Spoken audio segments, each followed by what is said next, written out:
So I recently watched this vlog by a YouTuber called Dr. Faye Bate, and she's a doctor in the UK who shares a lot of great content on health and wellness, and she was trying to reset her sleep in 7 days. And I'm sorry to say this, but she pretty much got it all wrong and backwards. And spoiler alert, she actually ended up having worse sleep at the end of the week. And I really mean this in the nicest possible way because her content is great and I really recommend watching her and subscribing to her. But watching this video really opened my eyes because it showed me that even experts, health experts, are still focusing on the wrong things when it comes to sleep. And it really made me think, how is it possible that with all this information, all this research that we have, that there are still so many people struggling with sleep? So in this video, I'm not going to share some kind of secret that will magically fix your sleep overnight, but what I will share is an actual blueprint that has helped my clients overcome their sleep problems within just a few weeks. Let's dive right in. Hi, I'm Anne, the sleep nerd. I'm a sleep coach and I really want to help you understand what people are getting wrong about sleep and why it's holding them back so that you can apply this knowledge and actually build a healthy, sustainable sleep routine that works for you. So you've probably tried everything, right? You've tried chamomile tea, melatonin, meditation, cutting out caffeine, cutting out alcohol, and every time you find a new sleep hack, you try it, and then when it doesn't work, you just move on to the next thing. Or worse, you give up and you just think you're a bad sleeper. But what you're actually missing is a very crucial piece in the puzzle. And that's really what I want to talk about in this video. So the first thing I'm going to talk about here is this mindset shift that you need in order to fix your sleep. So before you start anything, this is really the foundational element that you need to know about. And that is that sleep is not something that you can control. It is a natural process that happens to you, and it's not something that you can force yourself to do. And the more you try and control it, the harder it becomes.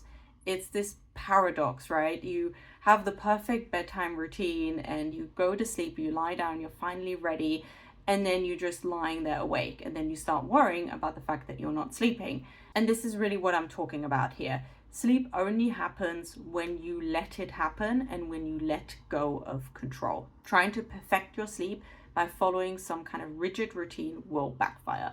And that's actually exactly what happened in that video by Faye, because what she was trying to do was pretty reasonable. Like, she was using a science-based approach, and she was basically going through all the research and then picking out some science-backed habits that would help her improve her sleep quality. So things like drinking chamomile tea, and she tried to, cut out the caffeine and just stop drinking coffee one day.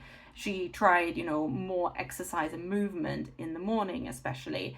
She tried all these different things, and yes, they worked to an extent. She was able to improve her sleep score a little bit every single day, but then there were also some dramatic drops, and she ended up actually sleeping worse on the last day when she was freaking out and thinking, oh my God, I want to get to this perfect sleep score. This is what my goal was. I wanted to reset my sleep and get to this, 90%, whatever it was that her goal was. And she ended up with worse sleep because she was so obsessed with trying to fix her sleep that she ended up sleeping worse. So this is really the mindset shift that you need to have, and it's going to take some time and it's not going to be easy. So you might be saying, well, what if I can't control my sleep, then is there anything that I can actually do? Or do I just give up and live my life and hope that I will sleep okay? And the answer is yes and no. There are things that you can do to naturally support your body's sleep mechanisms and to help that process without having to force it or control it. You can't just approach sleep by trying a bunch of random things and hoping for the best. So the first thing you need to do is actually understanding yourself and assessing your own situation. Because if you want to fix a problem in your life, you actually need to start with diagnosing what's going on. You can't just try a bunch of random techniques that people are telling you about. You need to think of it in a very systematic way. Think of a programmer trying to fix a bug in a system. They have a very systematic approach to understand what's causing the bug. They will try and locate that problem in the code. They will apply a fix that's appropriate for that problem. They will test it, tweak it, make some changes, and then, they might try a couple of different things, but they don't just try and throw every single possible solution and combination of code at it. And that's the same with your sleep. You need to look at what is actually causing it. And I have a free sleep health assessment toolkit in the description below. So if you want to assess your sleep, it's completely free. And there's also a video that I did recently on how to assess your sleep step by step. So you can use that and follow along and actually get to the root cause of your sleep problems. Now, at the same time as assessing yourself, you also need to understand the basic mechanisms of sleep and understand how they affect you. And you don't need to study sleep science for that. It's actually pretty simple. You just need to know these 3 elements, and that's sleep pressure, circadian rhythm, and nervous system regulation. So sleep pressure is a chemical in your brain that builds up as you are awake, and it depletes once you go to sleep. So the longer you are awake, the sleepier you feel, right? It's basically a chemical that makes you feel sleepy. And eventually, if you were to stay awake for, let's say, 48 hours, you will go to sleep, right? Your body will force you to go to sleep, and you will not really have any control over it. And that's why I was saying sleep happens to you and not the other way around. So that's the first mechanism. But there's also something called circadian rhythm, and that is your 24-hour body clock that regulates a lot of different bodily functions, including the release of melatonin, which helps you sleep, the release of cortisol, which helps you be active and focused and gets you going. So it's really important to also understand your circadian rhythm because it runs on a 24-hour clock. And if it's dysregulated, it means that your body doesn't really know what time of the day it is. So it doesn't know whether to feel awake or feel sleepy or feel alert, or, it just doesn't know what to do. So if, let's say, you're going to bed at 10 p.m. and you're saying, okay, I'm going to bed now because I need to go to bed at 10 p.m., but your sleep pressure is low because you got up really late, and your circadian rhythm is all over the place because you don't have a consistent schedule, then your body doesn't know that it needs to go to sleep. And that's when you start getting anxious, right? And you start worrying about the fact that you're not asleep. And that's where nervous system regulation comes in, because now your nervous system is activated. And as soon as that happens, as soon as you have any kind of level of anxiety, even just a small amount, your body will keep you awake. And it will basically override all these mechanisms and will keep you awake because it thinks that there is a threat to your body, basically a threat to your life, even though, we all know that there is probably no threat. So that means you need to understand these 3 mechanisms, and you need to understand how they're currently affecting you. So when you look at your assessment and you look at your sleep schedule, your daytime habits, you look at your nutrition, you look at your exercise, if you get any daylight, for example, then you can kind of see where the gaps are, and you can see where you are misaligned, and you can see what you need to actually prioritize and how you can align these 3 mechanisms. And the easiest way to start is to start with building the foundations first, and then working your way up to optimize other parts of your lifestyle. So this is what I call the sleep pyramid, which you'll see here. And it basically gives you almost like a roadmap of what you should be focusing on and the foundations that you need to build and kind of how to get there. So the first, layer is obviously the assessment. Then you need to look at your thoughts and behaviors and your sleep beliefs and how they're shaping your current life. You need to look at your circadian rhythm, your nervous system, and then you optimize the rest of your environment and your lifestyle habits. Because what we do often is we actually do it the other way around. We look at all these lifestyle habits of, drinking caffeine and drinking alcohol and, what my bedroom looks like and whether it's dark enough and all of these different things, which can be important, but they're really the cherry on the top. They're just optimizing an already existing foundation. And if there is no foundation there, then you won't be able to sleep well. It doesn't really matter what you do to tweak your lifestyle habits.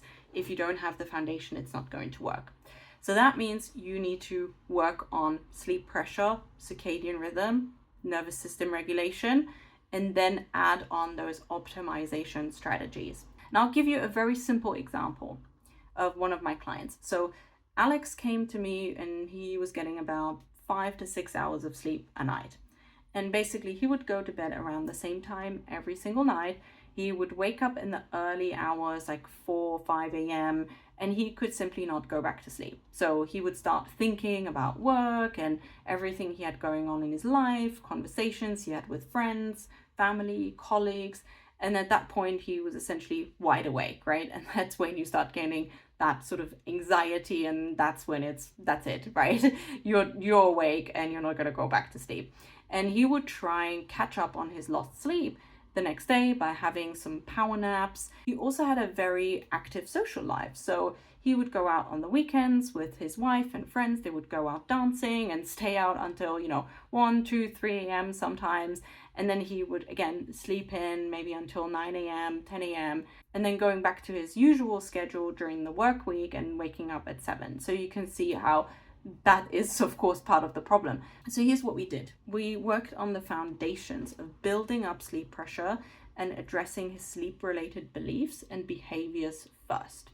So the problem was Alex was going to bed at a time when he wasn't really ready or actually sleepy.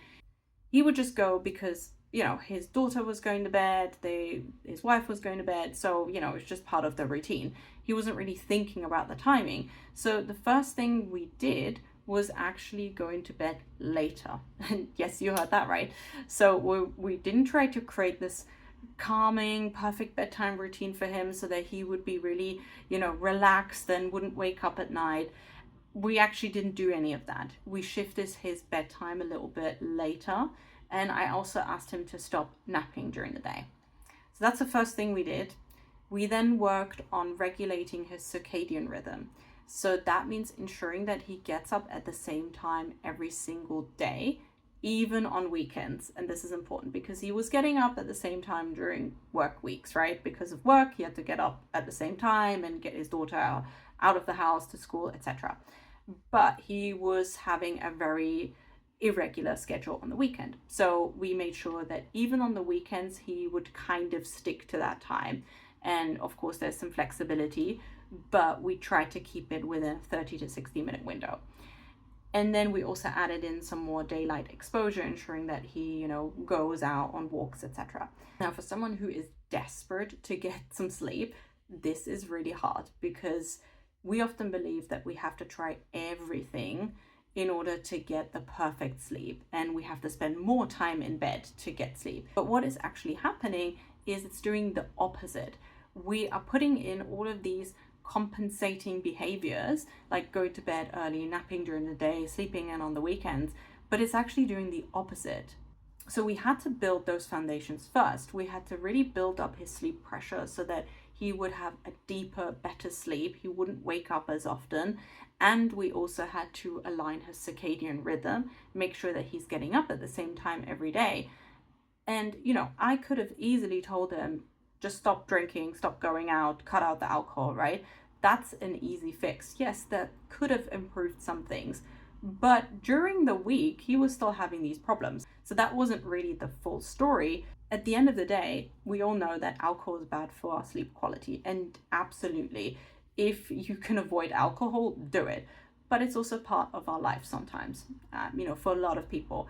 And I'm not going to tell my client to just stop drinking alcohol because that's like an easy fix that's not really addressing the underlying issue. And actually what happened is that Alex ended up significantly cutting down on his alcohol because it was important to him in his life, with his family, and not because he wants the perfect sleep score, but because he wants to improve his health and his life overall. And of course, that had an impact on his sleep. But actually, his sleep improved before we did any of these things. He was still going out, he was still drinking and having a social life, and he still had better sleep because we put the foundations in place. So the answer to good sleep is not following a rigid routine. It's not trying to be perfect all the time. It's actually about understanding yourself, your own body, the basic mechanisms of sleep, and building a great foundation. Because there will be bad nights, there will be times when you travel, when you're jet lagged, when you're busy, and you work late nights, or you have a social commitment, and that's okay. I actually visited some friends yesterday, and I had to drive on the way back, and I was tired, so I had a coffee at 8 p.m. And yes, I was awake for longer than usual. I went to bed a bit late, and today I'm feeling a bit tired. You probably see my dark eyes. But you know what? It's Sunday, and I'm going to bed at a reasonable time tonight because my sleep pressure now is quite high. It's nice. I, got up at a reasonable time this morning, which means that I will be able to sleep tonight and then get back on track for the new week. So I know how to recover from these situations, and I know the habits that I need to put in place to have a sustainable, healthy sleep routine. One that isn't perfect, that isn't the same every single day, because that's not how life is. Build a great foundation, and you'll be able to get back to a healthy sleep routine no matter what life throws at you. So I hope this was helpful. If you're still a little bit confused on where to start and how to fix your sleep problems, download the free assessment toolkit below, because it really will help you to understand yourself better and to take that first step in building that great foundation. And if you need any help analyzing the data, if you want to know what to do next, feel free to reach out to me. You can schedule a free consultation as well, where we can go over that data and I can give you some guidance. So thank you so much, and until next time, sleep well.